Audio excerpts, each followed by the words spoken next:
বাগেরে থাপ্পড় দেয়, চিনেন না আমার বাবারে। বাড়িতে গিয়ে কয় আব্বা ওমর কি? হুসাইন আমারে কয়, আমি বলে গোলামের বাচ্চা গোলাম, আপনি বলে বড় গোলাম, আমি বলে বাচ্চা গোলাম। ওমর হাসে, কয় আব্বা আপনি হাসেন, বিচারটা করতে হবে। ওমর ডাকে, ও ও আব্দুল্লাহ, যার বিরুদ্ধে বিচার দিয়েছ তার বিচার করার ক্ষমতা আমার নাই।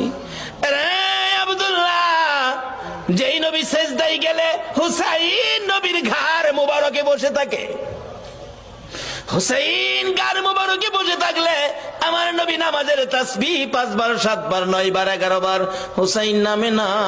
নবী চাইলেন নামাইতে, কেন? আল্লাহনি প্রশ্ন করে বসে, বন্ধু গো, নামাজের সেজদায় গিয়ে নাতি কাঁধে লইয়া পড়ে আছো, নাতি পাইয়া কি আমি আল্লাহর কথা ভুলে গেছো? চাইছিলেন ঘাট থেকে নামাবেন, এমনি সময় আমার আল্লাহ বলেন, জিবরাইল রে, আমার বন্ধুর কানে খবর দে, হুসাইন আমার বন্ধুর ঘাড়ে বসা আছে, আমি আল্লাহর কাছে বড় ভালো লাগে, যতক্ষণ পর্যন্ত হুসাইন ইচ্ছা করে না নামবে রে, ততক্ষণ পর্যন্ত যেন আমার বন্ধু সেজদায় পড়ে থাকে। এই হুসাইনের বিচার করার ক্ষমতা আমি উমরের নাই।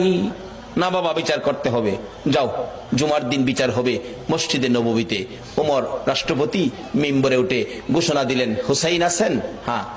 আমার ছেলেরে গোলামের বাচ্চা গোলাম কইছেন? হ্যাঁ কইছি। তা আমি তো রাষ্ট্রপতি, আমি তো কোনো গোলাম না, আমারও গোলাম কইলেন, ছেলেরে বাচ্চা গোলাম কইলেন, কই গোলামি করলাম? ও ইমাম হুসেইন আঙ্গুল ইশারা করে বলে, ওমর, আমার সামনে বড় কথা কইেন না, আপনি কি আমার নানার গোলামি করেন নাই?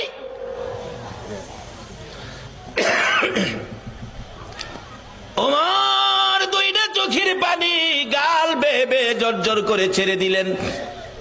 মসজিদে নববীর মুসল্লিরা রে, তোমরা কি শুনেছো হুসাইন আমাকে কি বলছে?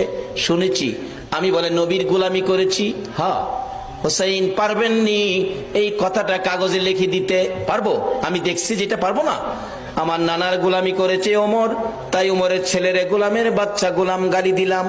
ওমর এই চিঠিখানি হাতে লইয়া ডাকে, মসজিদের নববীর মুসল্লিরা রে, আমি নবীর গোলামি করেছি, প্রমাণ দিয়েছে ইমাম হুসাইন, আমি ওমর আর কোথাও কোনো ভয় করি না। ওমর বলেন, হুসাইন বলেছে